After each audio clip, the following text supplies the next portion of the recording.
प्रिय विद्यार्थियों, पिछले लेक्चर में इनकम क्या होती है, एग्रीकल्चर इनकम क्या है, पार्टली एग्रीकल्चरल इनकम क्या होती है and kinds of partly taxable agricultural income, उसके बारे में डिस्कस किया था।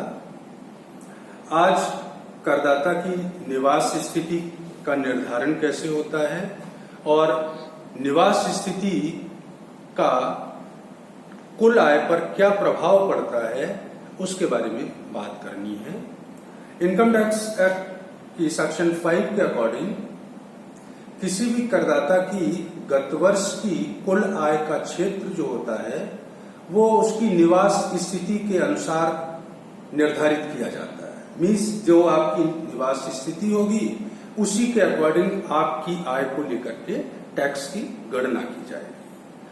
आयकर अधिनियम में निवास स्थिति के लिए मुख्यतः करदाताओं को दो भागों में बांटा जाता है।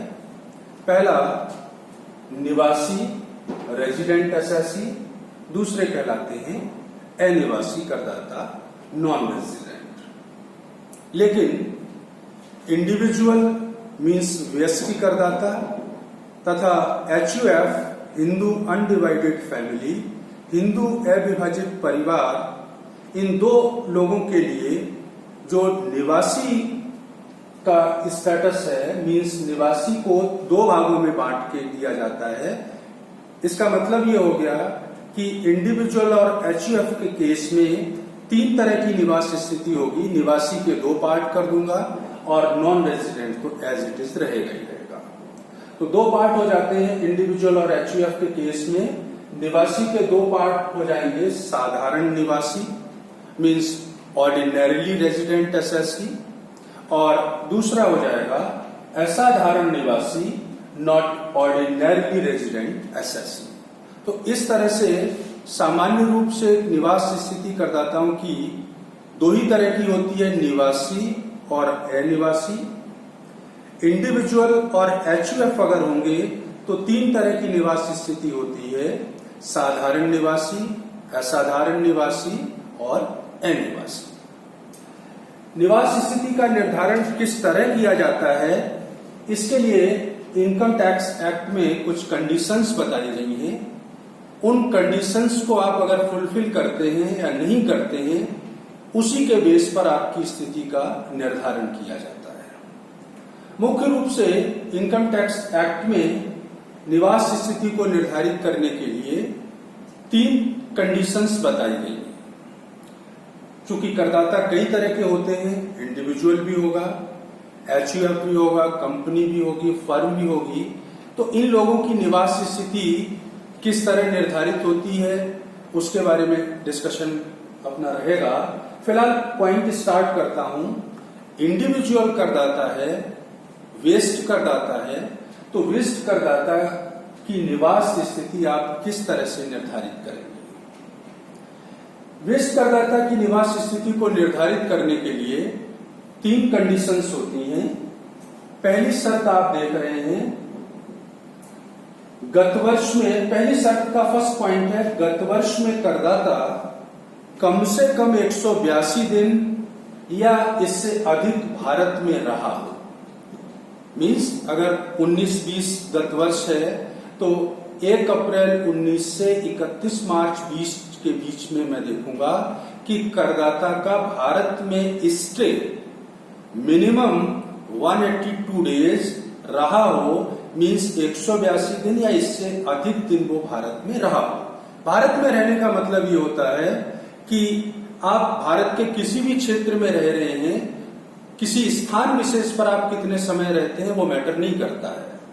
तो कुल मिलाकर के भारत की टेरिटरी में आप 182 दिन या इससे ज्यादा दिन रहते हैं तो मैं ये मान लूंगा कि कंडीशन ए पूरी हो गई। लेकिन अगर आप 182 दिन वाली शर्त पूरी नहीं करते हैं तो आपके पास एक और ऑप्शन होता है, और शर्त ए पूरी करने के लिए दूसरी स्थिति है कि गत वर्ष में आप भारत में कुल मिलाकर के कम से कम 60 दिन या इससे अधिक दिन रुके हों, और गत वर्ष से तुरंत पूर्व के 4 वर्षों में कुल मिलाकर के 365 दिन या इससे अधिक दिन भारत में रुके हों। इसका मतलब यह हुआ कि कोई भी करदाता कंडीशन ए पूरी करना चाहता है तो उसके लिए जरूरी है या तो वो 182 दिन या इससे ज्यादा दिन भारत में रुके।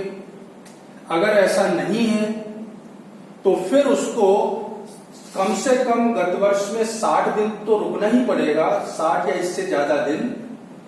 फिर गत वर्ष से पिछले 4 गत वर्ष में देखूंगा, उन पिछले 4 गत वर्षों में उसका इंडिया में टोटल स्टे 365 दिन या इससे ज्यादा है तो मैं मान लूंगा कंडीशन ए पूरी हो गई है। तो इस तरह से कंडीशन ए पूरी करने के लिए आपके पास 2 ऑप्शन होंगे, 182 दिन या इससे अधिक दिन भारत में रहें या फिर कम से कम 60 दिन गत वर्ष में रहें और गत वर्ष से ठीक पहले के 4 वर्षों में कुल मिलाकर के 365 दिन भारत में आपका स्टे रहा। इसका एक एक्सेप्शन भी है। कंडीशन ए में 2 पॉइंट है, दोनों में से कोई भी एक पूरा कर देते हैं तो मैं मान लेता हूं कंडीशन ए पूरी हो गई है।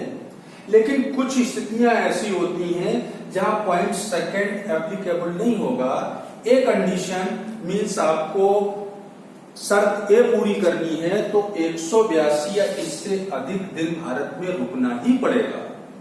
तो वो परिस्थितियां कौन सी हैं?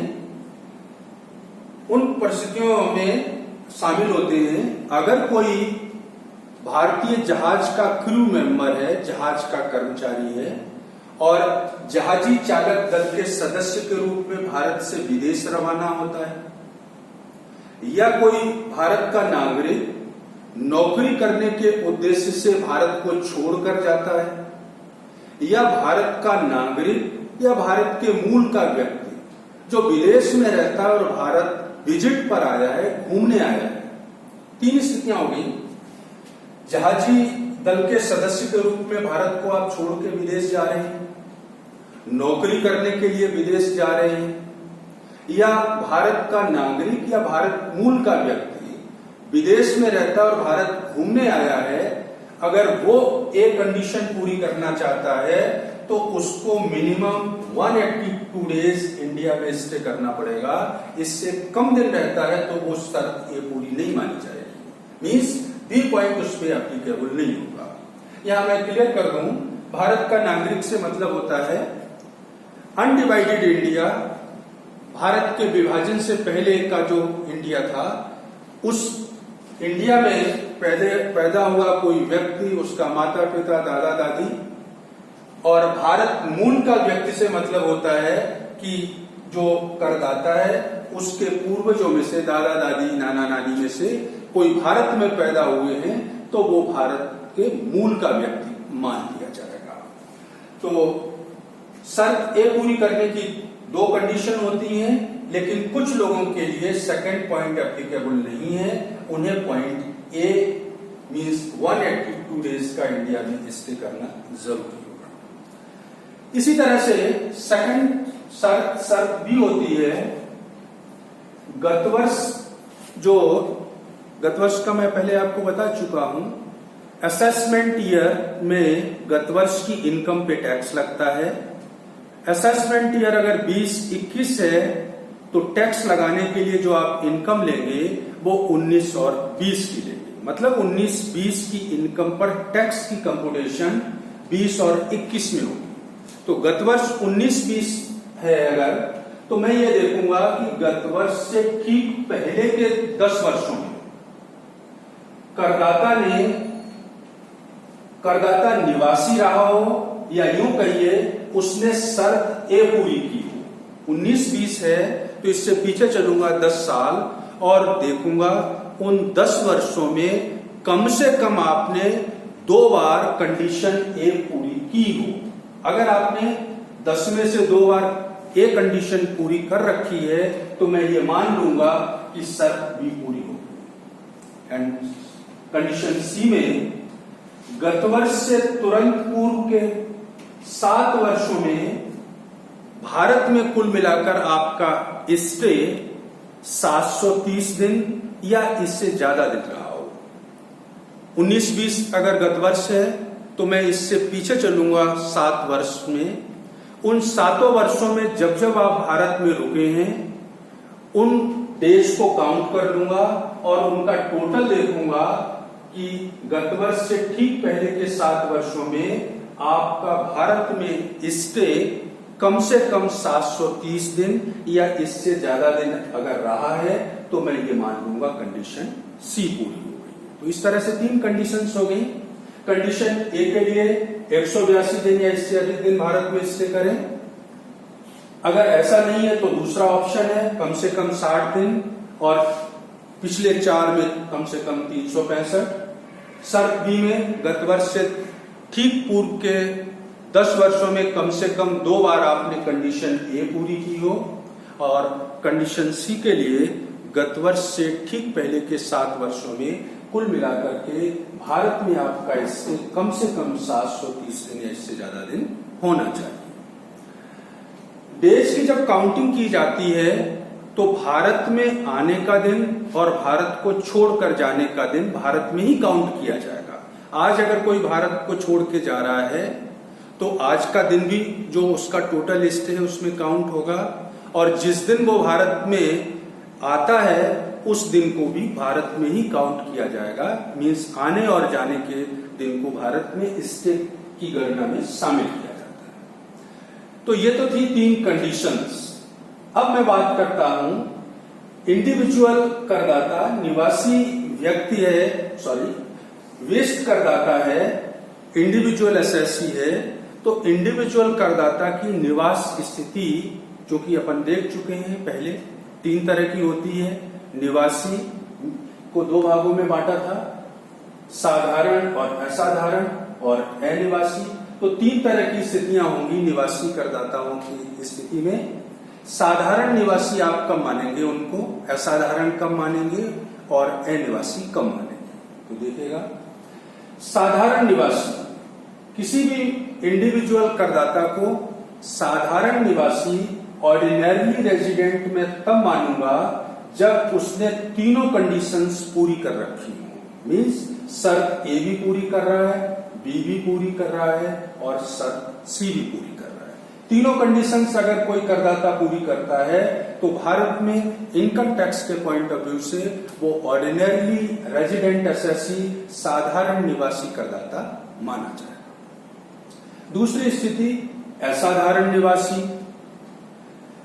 असाधारण निवासी नॉट ऑर्डिनरी रेजिडेंट एसएससी असाधारण निवासी करदाता तब मानूंगा मैं जब वो शर्त ए तो पूरी कर रहा है 182 दिन या इससे ज्यादा, या ऑप्शन था 60 या ज्यादा और 4 में 365 में शर्त ए पूरी कर दी उसने, लेकिन शर्त बी या सी दोनों में से कोई एक पूरी नहीं करता है या बी और सी दोनों ही पूरी नहीं करता है।